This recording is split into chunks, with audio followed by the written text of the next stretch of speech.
the liver biopsy, and depending on the setup and the reference that we get, GMP is used quite often to places where it's not used much, but we're just going through the technique and indication. So basically it's a technique of obtaining a liver tissue without going through the capsule. It was first described by Marvin Wiener in 1970, but the credit of establishing its use in laser methods goes to Joseph Roche in 1973. Over the next few years, he perfected the art of obtaining a translunar liver biopsy. So when we do a percutaneous liver biopsy, even through the coaxial system, we go through the liver capsule and take a tissue, come out. So it leaves a rent in the capsule, which, if there is not enough tamponade of the liver being pressed against the abdominal wall, and those are the cases in which the patient has ascites. So this rent can actually lead to torrential bleeding. Whereas in translunar liver biopsy, we go through the IJB, mostly the right IJB. We can go through the left route also, pass a guide wire, and over there we pass the cannula to take the tissue. Now its use was limited in earlier years because the needle which was used was an aspiration needle, and it did not give much tissue to the pathologist for evaluation.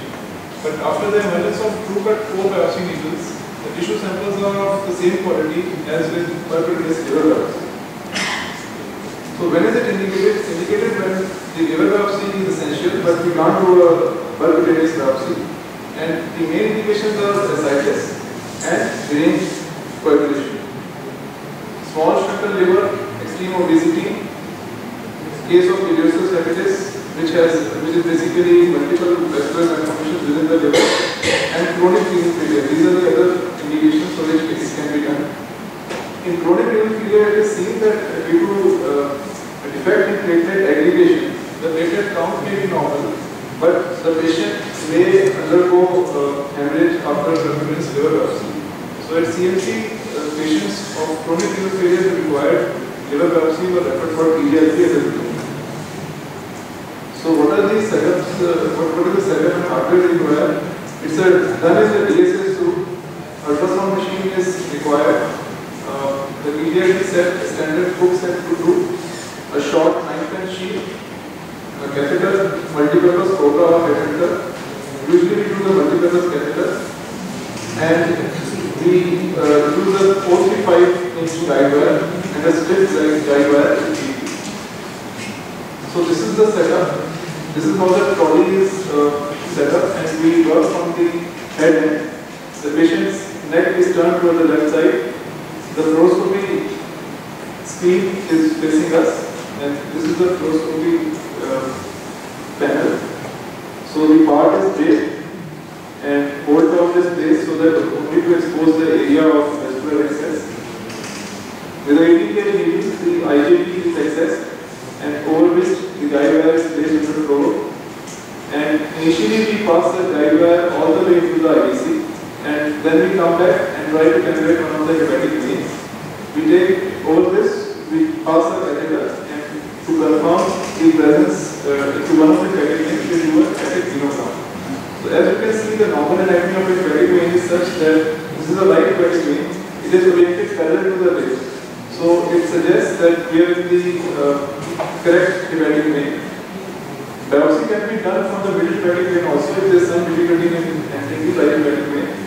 One of the complications that can occur is sometimes the right renal vein can be mistaken as the right hepatic vein. So one has to be sure about the position. And inadvertent renal biopsies have been done sometimes by mistake, by mistaking the right renal vein for the right hepatic vein. So the problem that, or rather the areas which require more care are when we go through the right atrium, we should not let the wire move here for long because that can lead to arrhythmias. And secondly, when there is difficulty in passing the guide wire through the cavo-atrial junction. So asking the patient to take a deep breath sometimes helps us in going through to the IVC. And another area of concern is when we enter the hepatic vein. So mild anterior or posterior angulation of the guide wire, or we use a catheter over this so that to have more stability, it helps us to enter the hepatic vein. And this is how a TGIP cannula with the needle looks like. This is the proximal end. This is the needle inside the cannula. And this is how it projects outside the cannula. So this gives the protection, and only this part is the metallic part which actually goes and into the liver parenchyma. And this cannula actually gives us the direction. It is directed. This is the pointed end, and when we are within the liver, this, if the cannula is within the right hepatic vein, this will point laterally, and if it is in the middle hepatic vein, it will point anteriorly. So we have to wedge this against the liver. So if we are in the right hepatic vein, we wedge it anteriorly, and if we are in the middle hepatic vein, we wedge it posteriorly, so that we go into the liver tissue.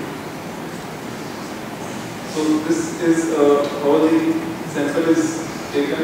We don't go to Bedford. This goes to the junction of hepatic vein and IVC, and the sample is taken out. So the mean duration of the procedure is 40 minutes. It can be combined with measurement of the HPPG. It just takes about 5 extra minutes. Average fluoroscopy time is 4 minutes, and radiation dose is less than that of a HCT. Technical success rate is 90 to 97%, and the most important point, as I said, it's sometimes difficult to control the hepatic vein. So at this time, ultrasound guidance can be of use with the other person guiding the operator to enter the hepatic vein. Post TGIP care, we obtain hemostasis by compression at the access site. Patient should be in semi-recumbent or sitting position for 6 hours, and we have to monitor the vital parameters for the next 6 hours. And a good way of assessing whether the patient is having any hemochromatosis by monitoring the abdominal level for any increase. Complication rate is 5 to 7%, which at first may look very high, but most of these complications are the puncture-like hematoma and abdominal pain due to distension of the liver capsule by a small hematoma. Rest of the complications like pneumothorax, common carotid artery puncture can be minimized if one is careful during the technique. Too low puncture will lead to pneumothorax, and too high a puncture can lead to carotid artery puncture. But most of these punctures nowadays are under ultrasound guidance, and this is a very rare complication. Ventricular arrhythmia is avoided by not letting the wire loop within the right atrium, and liver capsule puncture leading to intraabdominal bleeding. It's a rare complication, potentially fatal, but this occurs in cases where the liver size is very small. And again, ultrasound guidance during the procedure will help us not to go too deep into the liver. Hemophilia, if accidentally a renal radical is injured, and hepatic AV fistula, again a rare vascular complication. The mortality rate is 0.1%, mostly due to cardiac arrhythmias and hemorrhage from the liver. So contraindication to TGIP, no specific contraindications. The SIR guidelines state that the INR should not be more than 2.5, platelet count should not be less than 50,000 per cubic millimeter, and TGIP would not be of use for a focal liver lesion. So what to do, what not to do? Patient selection, make sure the liver biopsy required, and percutaneous biopsy is not possible. Whenever possible, go for percutaneous liver biopsy. Use the ultrasound for access at the liver site and to biopsy a small liver so that we don't puncture the capsule. Always ask the patient to hold breath so that there is no laceration, and there should always be a backup for angiogram and embolization in case the AV fistula is formed. Avoid a carotid puncture by marking your site very well. Avoid pneumothorax, don't go too low. Avoid air embolism, always use a syringe or close the half of the needle with the thumb. Avoid arrhythmias and avoid a transvascular puncture. So it's a viable and safe alternative to percutaneous liver biopsy in a patient with ascites and coagulopathy, and adequate specimen can be easily obtained using an 18-gauge bore biopsy. These are the references.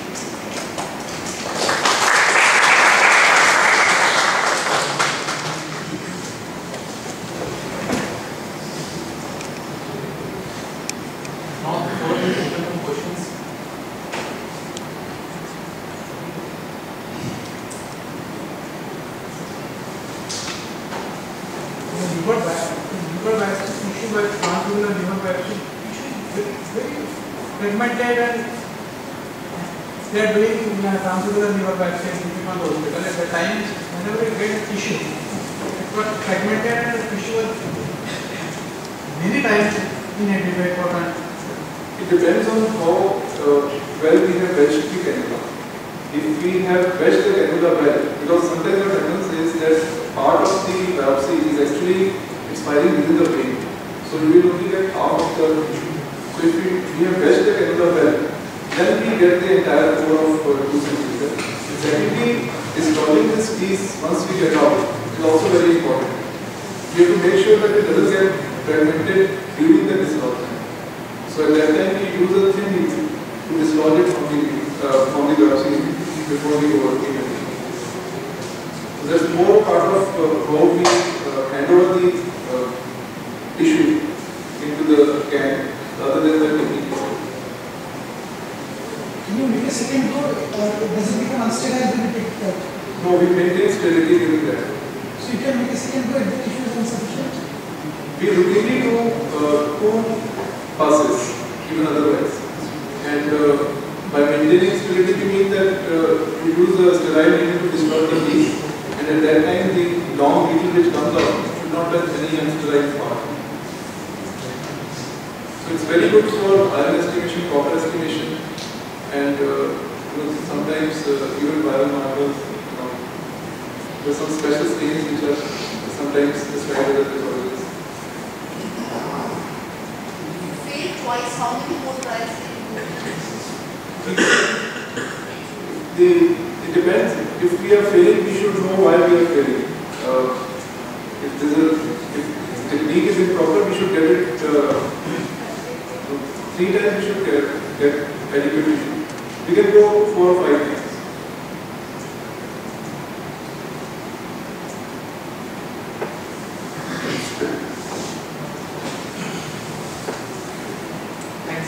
Is there any role of just asking in these intracranial tumors, any role for such technique?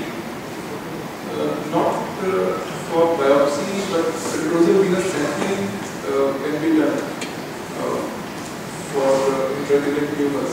But I don't know of biopsy to the intravesical room for sterilization. But definitely sampling, petrosal venous sampling is very useful in pituitary tumors. You can put different directions, like suppose you went through the right, then next time can you try and go a different way? The right hepatic vein is the most convenient for us, and we wedge the cannula interiorly because that's where the maximum hepatic parenchyma would be in relation to the right hepatic vein. We can also go into the middle hepatic vein. At that time, we have to wedge the cannula posteriorly. And these are the only 2 veins which are good. The left hepatic vein, there is not much liver parenchyma. And if there is some problem in accessing the right identity, we can go to the left side also. So it's not that the right identity is not getting on. What kind of sedation or anesthesia is required? This is done in the local anesthesia. The patient has to hold breath during the procedure, so the patient has to be conscious. But transfusion liver biopsy, it has exposed canal. The set, yeah, it is expensive. The new set from Cook, it costs 27,000. The MRP is more, but they are able to give the patient at 27,000. And in each that It can be really expensive. you have suggested transfusion biopsy as an alternative when percutaneous biopsies are contraindicated. But in cases where it is contraindicated, patients are so motivated because the set is there. While the diagnosis is really confirmed, why do you need training? The diagnosis only confirmed sonography. What are the indications, I would say? What are the indications that you can do biopsy? I think so. Basically, etiology